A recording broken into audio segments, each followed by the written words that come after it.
This is going to sound like a weird comment, but first off, props to this episode for making me cringe. Not a lot of things make me cringe in horror or thriller, in horror movies or thriller movies. Especially not horror TV shows or thriller TV shows. I am by no means a wimp when it comes to what visuals I see on screen. I am very rarely disgusted to the point where I actually have to turn away. This show made me want to turn away. Not because I found it exploitative, not because I hated it, not because it was unfounded, but because it was just so grisly and realistically gruesome that I just I literally just had to go, oh my god. Because the episode starts off picking up where the last one left off, where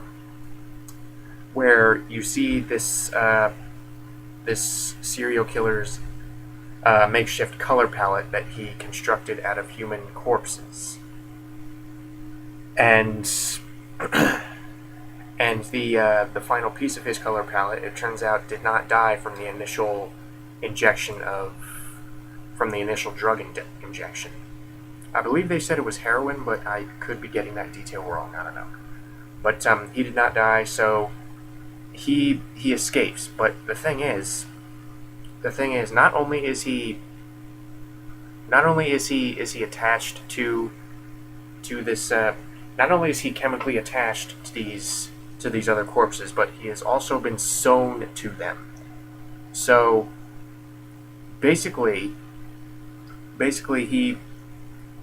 he basically rips himself free. He leaves chunks of his own flesh behind. And oh my god, was it so. Man, that was truly cringeworthy.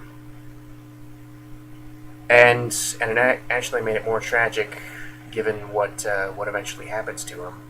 But I digress. This episode basically concluded that particular story arc with the color palette serial killer, which I still find to be yet another creative serial killer that this show has come up with,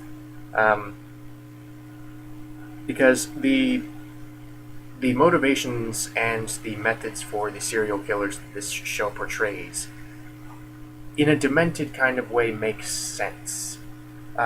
You could buy that someone who is not exactly right in the head would go to these lengths if it would bring them any kind of sick satisfaction.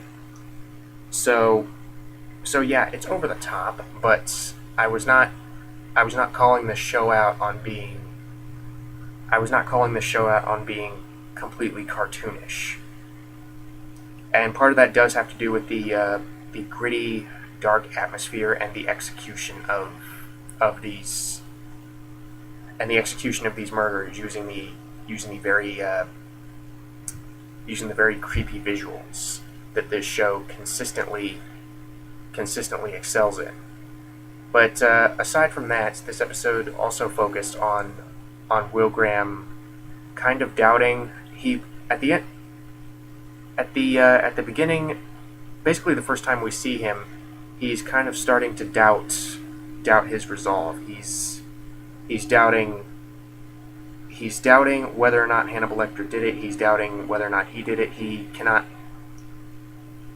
because he has no proof, and there are portions of his memory that are missing. So he accepts Hannibal Lecter as a visitor, and while Dr. Bloom basically works on securing not really his innocence, but the plan for him at the trial is to plead delusional, because he's not going to be able to plead innocence, not realistically. I mean, there's just too much stacked against him. But at least if he pleads delusional, then he can be saved from the death penalty. But seeing Will kind of doubt himself and seeing him really at a loss of what to do, really gave Hugh Dancy some juicy material to work with, and he pulled that off. He pulled that off fantastically. And Mads Mikkelsen also got some great material here, because I really don't want to spoil what he ultimately does, but let's just say that A, it's in keeping with his character, and B, it was a very, very nice way for them to conclude the color palette serial killer arc. This also provided a showcase for Hannibal Lecter to essentially resume his role as Lucifer, because basically one of the comparisons, or one of the parallels that the creators and Mads Mikkelsen have tried to draw with the character of Hannibal Lecter is basically the very corruptive side, the corruptive nature of Lucifer, because he's basically throughout the entire show he's just been kind of manipulating these events to see what would happen. I mean, he is a psychiatrist, so he naturally wants to know more about human behavior, and he's basically willing to do anything to accomplish that. And he's able to do this because he really doesn't possess any code of human ethics to speak of. So he is able to do these things that could potentially enable him to gain a greater knowledge. I mean, it's like a scientific experiment if the scientist had no understanding of basic human ethics. I mean, he doesn't really I think he understands what he's doing is ethically wrong, but at the same time, I don't really think he considers it. I don't really think he factors that in. I think he would see that as kind of a distraction. But this episode also addressed something that I had sort of a minor issue with regarding the Gillian Anderson character, Hannibal's therapist. This episode, she basically breaks off ties with Hannibal, because obviously she can see that he's. She uses the word dangerous. I mean, she can obviously see that he's not all there. He's not all right in the head. So upon meeting Will, she kind of sympathizes. She sympathizes with Will, and I think part of her wants to go to Jack Crawford. Lawrence Fishburne still does a really good job, by the way, and we really get some insight into how Will's incarceration has affected him. But anyway, Gillian Anderson toys with the idea of going to Jack Crawford, but in the end, she opts for social isolation because on one hand, she doesn't want to be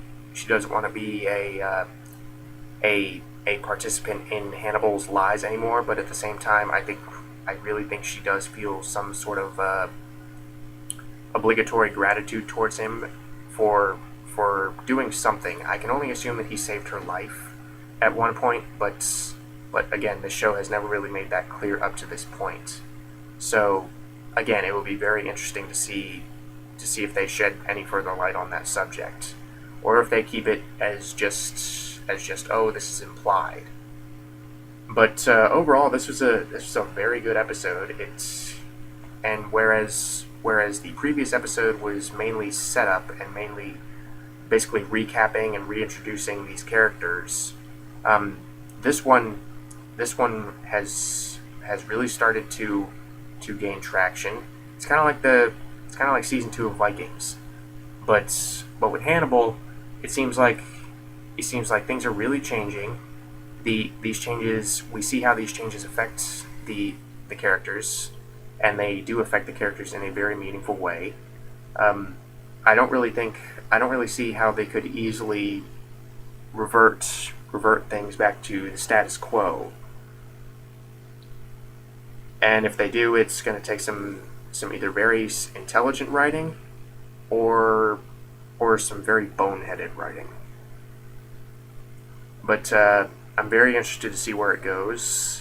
And yeah, I can't really think of any downsides to this episode. Because the visuals are still very provocative. The serial killing is creative, and I mean I feel I have mixed feelings saying that, because I don't want to praise a serial killer, but I suppose that blow is somewhat lessened given the fictionalized nature of this show. But I really like some of the very morbid creativity that goes into the serial killers on this show. The acting is still fantastic from Hugh Dancy, Mads Mikkelsen, Lawrence Fishburne, and even I'm probably going to mispronounce her name, Etienne Park. She gets more to work with this time around. Really, the one who's robbed is of material to work with. She only really gets a few lines this episode, is Dr. Bloom. But Gillian Anderson is she still possesses the necessary presence, and I think she's done a good job on this show. I hope this isn't the last we see of her. But I do think that this episode has signified that this is going to be the last we see of her, at least for a while. But I hope she's not off the show permanently. But as I understand it, she has a new show of her own, so I'm guessing she won't be available as much. But again, I'm just speculating at this point. Great episode to a great show, and hopefully they do not screw this up.